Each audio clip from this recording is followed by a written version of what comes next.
Selamat datang dalam kegiatan diseminasi Matematika Gembira Raja Ampat yang dilaksanakan hari ini, Rabu 3 Desember 2025, bertempat di gedung SD Negeri 2 Waisai.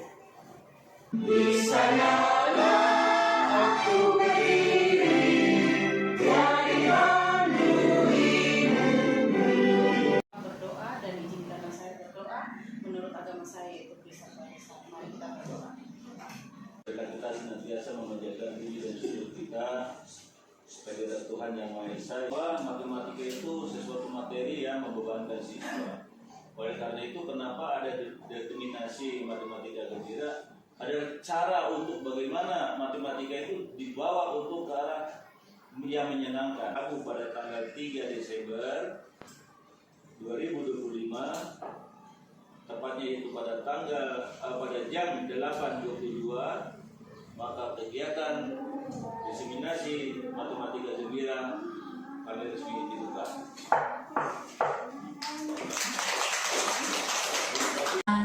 Materi yang kedua tentang pembelajaran matematika gembira. Nama lengkap saya Fermin Umbo, biasa dipanggil Bu Femi. Kita ini kan matematika gembiranya ini di fase A ya, kelas dari tingkat TK, OTK sama kelas 1, 2 ya. Untuk di fase A masih seperti di tingkat TK. Jadi berhitungnya ya kita kan rata-rata tinggal main nulis angka di depan. 4 tambah 2 sama dengan. Udah, misalkan ada berapa soal, udah langsung duduk. Kerjakan. Yang numerasinya bagus, yang cara berhitungnya bagus, ya langsung kerja biar cepat. 1, 2, kan ada begitu tuh. 1, 2, 3 ya. Tapi yang menulisnya pun ini belum sama sekali, apalagi menulis angka 2 yang lengkungnya itu pasti data Z. Buat jembatan panjang, 2 jari kanan, 2 jari kiri, ku gabung menjadi angka hitungan. Bapak Ibu, kita lihat materi ini, bisakah begini saja? Oke. Kita akan lihat bentuk di sekitar kita. Jadi sebenarnya yang tadi materi intinya itu di penjelasan tentang alur gembira, gali dan eksplorasi, muat konten. Jadi setelah kita gali dan eksplorasi di sekitar kita, kita jadikan itu kira-kira konten pembelajarannya apa. Setelah itu muat konten gembira buat aktivitas. Nah, jadi kita kalau kita sudah tahu konten pembelajarannya apa, maka kita bikin buat aktivitas. Buat aktivitas itu yang nanti dia masuk di pembelajaran inti. Jadi nanti kalau yang kemarin kita bikin RPP juga. Kemudian buat aktivitas, terus ikuti pemikiran murid. Nah, dalam aktivitas belajar itu ada pemikiran murid yang kadang kita rasa aneh atau seperti apa, kita ikuti. Lalu kita tanya kira-kira itu bagaimana. Sampai kapan kita harus ikuti pemikiran murid kalau pemikirannya salah? Nah, jadi maksudnya di sini bukan berarti kita mau ikut dalam kesalahannya itu, tetapi kita dengar dulu pemikirannya seperti apa.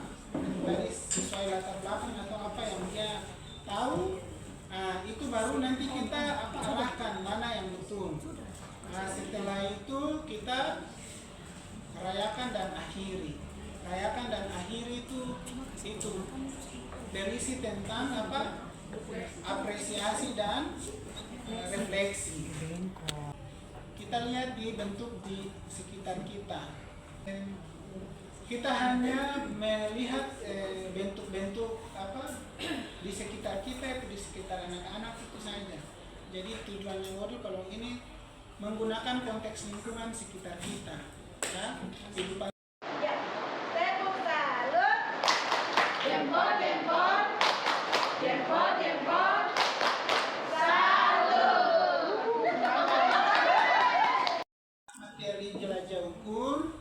Kita tiba di materi jelajah ukur. Jadi tujuan modul ini adalah menggunakan kehidupan sehari-hari yang selaras dengan konsep pengukuran, khususnya dari budaya lokal seperti permainan tradisional serta benda di lingkungan sekitar. Kembali lagi, sama. Dia selalu konteksnya sama, intinya di situ. Merancang lagi, ya? Merancang aktivitas pembelajaran pengukuran untuk fase A yang bersifat kontekstual, visual, dan eksploratif. Tadi sudah dijelaskan. Yang ketiga adalah menerapkan prinsip pembelajaran mendalam. Nah, prinsip pembelajaran mendalam ini yang sekarang di learning ini yang harus kita ingat Bapak Ibu. Yang pertama adalah berkesadaran, ya. Nanti Bapak Ibu inquiry sendiri ya, berkesadaran itu apa? Terus bermakna dan menggembirakan dalam merancang pengalaman belajar pengukuran di kelas. Itu dia sama saja. Dia punya apa? Kompetensinya sama atau ini sama, hanya tinggal sesuaikan dengan materi. Oke, kita pindah indikator. Peserta mampu memilih, sama saja tadi. Mampu memilih memanfaatkan berbagai konteks. Terus peserta mampu merancang, kembali lagi, merancang dan mampu menyusun. Nah, SPP itu. Oke. Setiap materi apapun yang kita bikin, kita harus ikuti langkah-langkah ini, gali dan eksplorasi. Jadi kadang tujuan pembelajaran itu yang awal-awal itu gali dan eksplorasi itu masuk di tujuan pembelajaran. Terus kemudian membuat konten itu nanti apa, konten-konten apa saja yang itu materi apa yang ada di dalam, dia kayak RPP begitu lah. Jadi tujuan pembelajaran itu masuk di gali dan eksplorasi, terus muat konten itu masuk di materi apa yang ada dari budaya itu. Kemudian buat aktivitas ini nanti dia ada di kegiatan inti. Kemudian ikuti pemikiran murid juga, dia ada di kegiatan inti. Sampai nanti karena nanti kan proses belajar itu kan kita menyelesaikan miskonsepsi yang salah gitu. Misalnya oh anak ternyata dia salah mengerti ini, jadi kita ikuti dulu pemikirannya, ketika sudah keliru itu baru kita betulkan yang benar begini. Nah itu di situ. Kemudian rayakan dan akhir. Materi yang kita ambil di lingkungan itu kontekstual itu memang paling banyak. Oke, mari kita lihat. Nah, memilih konteks, kita selalu memilih konteks, memahami konteks proses analisis data. Tapi ini dia agak lebih banyak. Kita memilih konteks tapi memahami konten proses analisis data, karena ini terkait data. Jadi kemudian merancang aktivitas dan lagi mengidentifikasi miskonsepsi. Nah, dan miskonsepsi ini yang harus nanti kita selesaikan. Mengidentifikasi miskonsepsi dan antisipasi pada pembelajaran analisis data. Oke, peserta mampu memilih konteks yang relevan.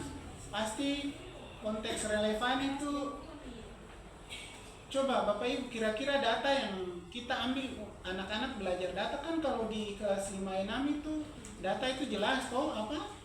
Min, median, modus toh. Tapi itu kan mulai diajarkan di fase A, kelas 1 dan kelas 2. Secara sederhana itu kira-kira Bapak Ibu melihat apa? Konteks ini kira-kira data apa yang kita kasih untuk anak-anak pelajari. Ini sekarang gali. Misalnya data, kalau saya biasa itu data jumlah saudara.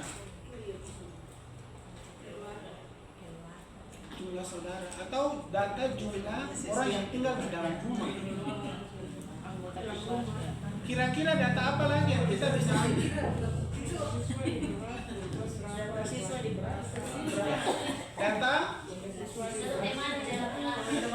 Data teman di dalam kelas. Ya, lagi berapa, Berarti nanti hanya 2 data yang kita temukan, laki-laki perempuan. Oh, data yang lebih kaya lagi. Misalnya kita data makanan kesukaan. Iya toh? Misalnya buah kesukaan. Itu buah kesukaan dari anak-anak. Misalnya semangka, taruh gambar semangka, pisang apa lagi? Lalu anak-anak bikin turus toh? Nah, bikin kayak pemilihan itu. Coba kau pilih mana? 1. Dia bikin turus toh? 1. Dia pilih mana? Nah, dari situ kita bisa ketahui, oh ternyata di kelas 1, kelas 2 yang suka semangka berapa orang. Pelajaran matematika gembira ini bisa berdampak